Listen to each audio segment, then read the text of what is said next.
everyone, JennSpeaks here. If you're new to the channel, let me just start by saying welcome. This is a place where we know that parenting does not have to be difficult, but it does take a little effort.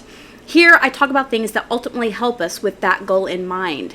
Now usually I would have a whole thing. I think we're in the middle of a Parenting in the 5 Love Languages series right now, but today I wanted to do something a little different. I don't have a thing. I just have a piece of paper with a couple of notes jotted down, and I'm going to go more one-on-one on this video. So today's topic is going to be about educating your children, about school, just education in educating of your children and how I do it. So in addition to that, if you stay until the end, I have a bonus tip. It is the most important tool, parenting tool, that you have available for you. And I'm telling you, this tool makes the difference when it comes to raising your kids. I'm talking about the difference between a loud, stressful house that yells at each other and peace in a household with children. And yes, it is that drastic of a difference once you master this tool. So stay tuned until the end to find out what it is. Now, about schooling, I'm going to go over 3 main things. I homeschool. Now, my kids are 2 and 4, so they wouldn't even really be in public schools at these ages. But this is a decision that my husband and I made before we even had children to homeschool. And we'll go into the why here in a minute. So the things that we're going to talk about is the why I homeschool, the when do I homeschool, and the how do I homeschool. So first, why? And so the why I homeschool, why I have chosen homeschool for my kids.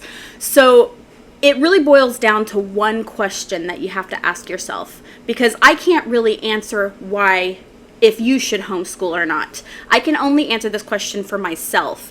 And the question is, do you trust that the public school system can and will educate your child in a way that you think that they should be educated?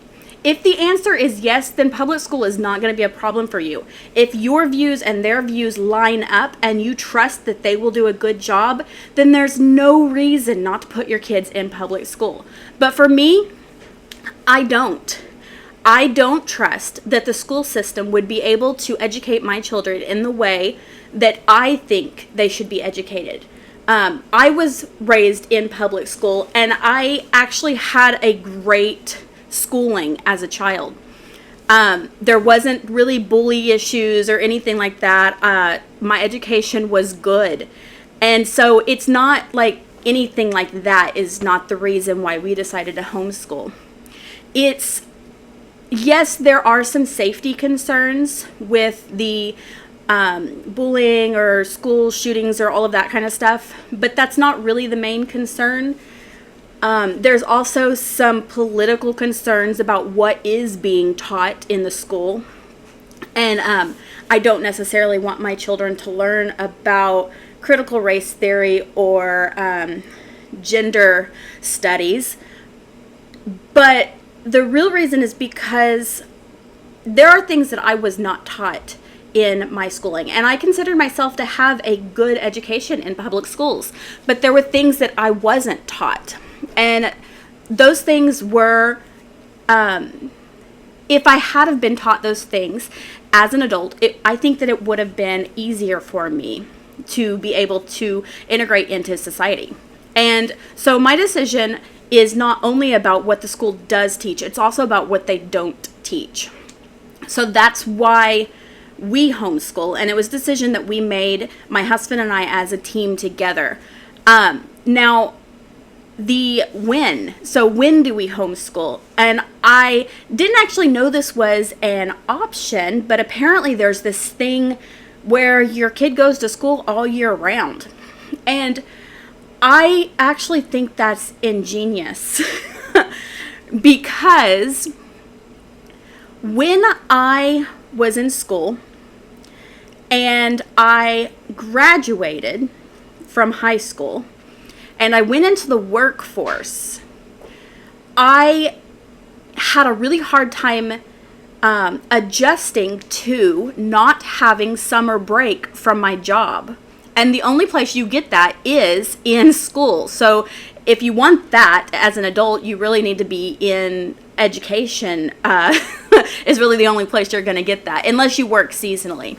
So, but me working at retail or a doctor's office or wherever, you don't get that summer break. And so the decision to teach school year round was, I think it's going to be beneficial for our kids, because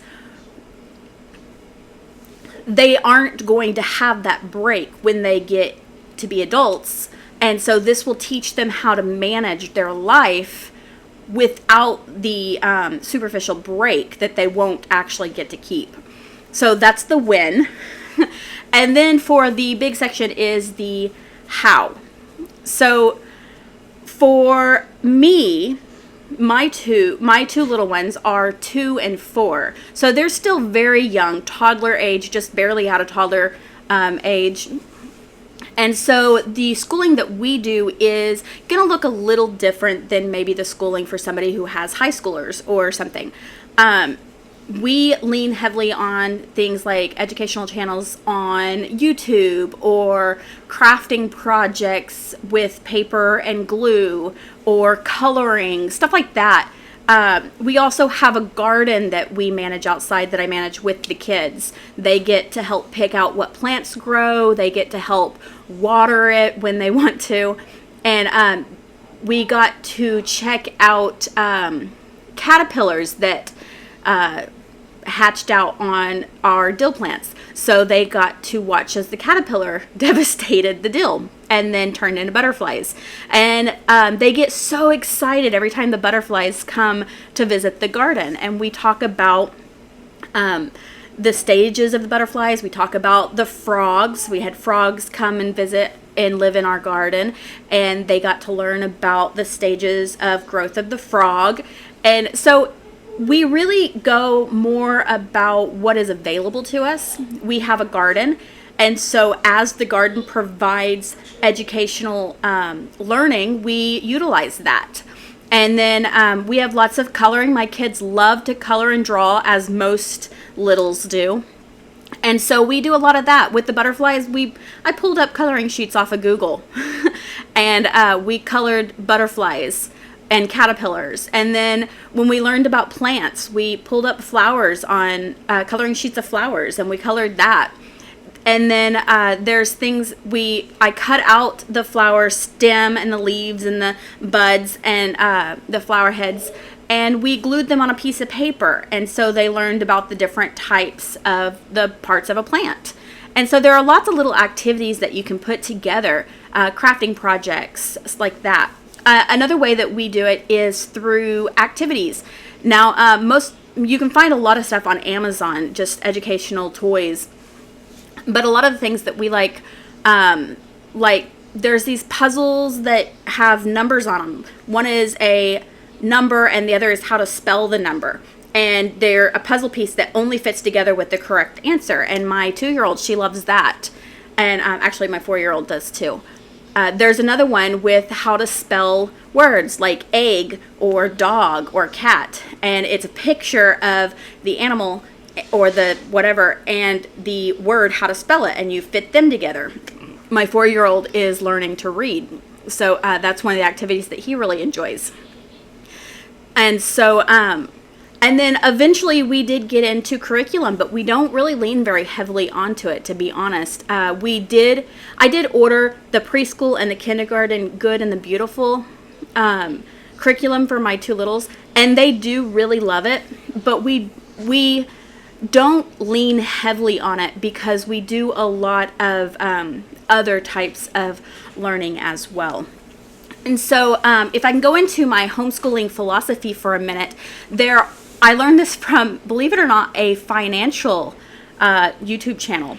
And the thing that he said is there are 6 different categories in life that you should have lined up.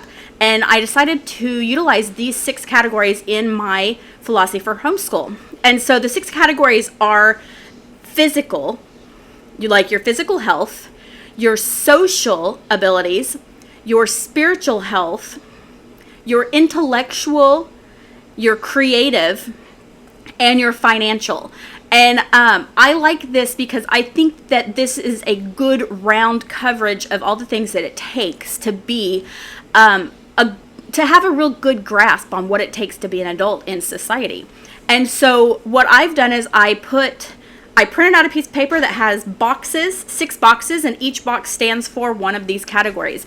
And in our homeschool, now we live in a state that has very lax regulations, so I can do this in a way that works for us without having to worry about a lot of overhead from the state. So if you're in a state that has stronger regulations, I don't know if this would fit into what you already have to do for your state homeschooling or not. But what I do is I have the 6 boxes, and each one stands for one of these categories. And I have one set of boxes for every week. And every week I have to make sure the kids do an activity of some sort that will fit in one of those, each of those boxes. So if my kids decide they want to go outside and ride bikes one day, that'll go in the physical box. If they spend a day doing a lot of coloring or drawing, that would go in the creative box. And then we do Bible lessons, which would go in the spiritual box. And we have our lessons on our reading we have YouTube lessons, or our curriculum, The Good and the Beautiful, that would go in the intellectual. And then for financial, since they are 2 and 4, we don't have as many financial necessarily lessons, but I do fit math into that category because math will eventually lead into finances, I believe.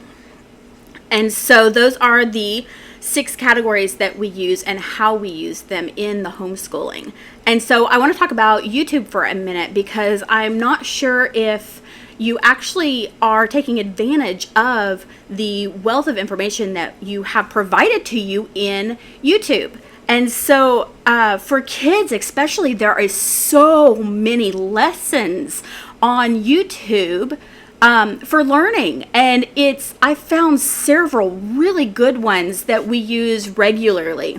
And how we do it is usually in the morning after breakfast, we have a playlist. I keep a playlist for the kids of different lessons of wherever we are. Like, for instance, I think we have a song that they enjoy, and then a Bible lesson, and then a couple of reading type lessons like ABCs or some kind of reading, something English related.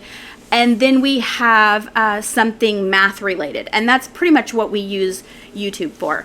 And a couple of those, if you're interested in, I can probably put some in the descriptions for you if I remember, would be Little Fox is a good one for reading. They do stories, and then the characters in the stories, a lot of times they'll have the story written out at the bottom, and it highlights the word that is being spoken at the time, and then they have their little speech bubbles of the characters, and it will highlight what they're saying as they're saying it. And they always started off with little letter blends that are going to be used in that particular story.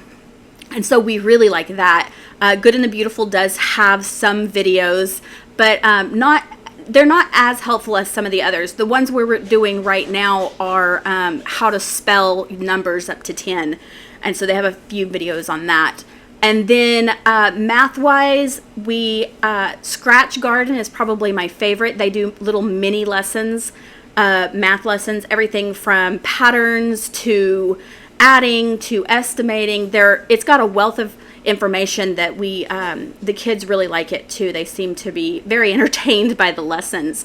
And then Number Rock is another math one. They do math related songs.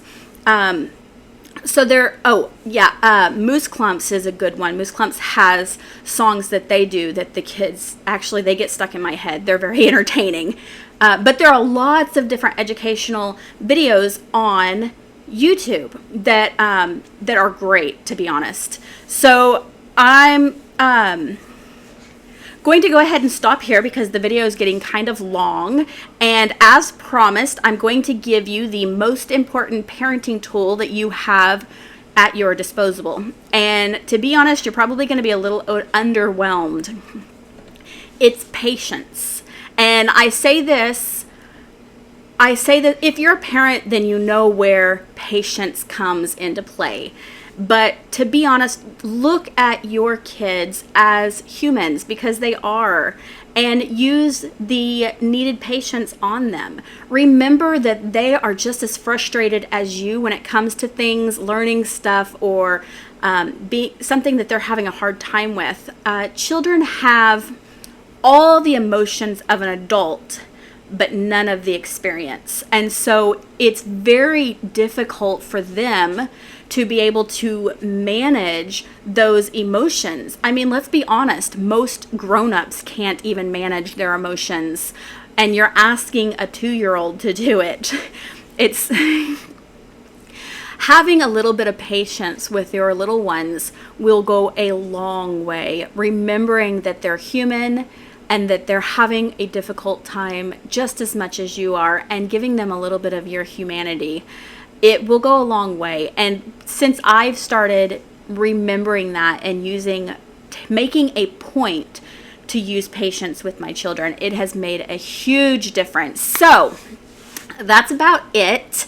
And hopefully you got some value from this video. And if you did, then go ahead and give us a like. And if you really liked it, a subscribe would bring you more.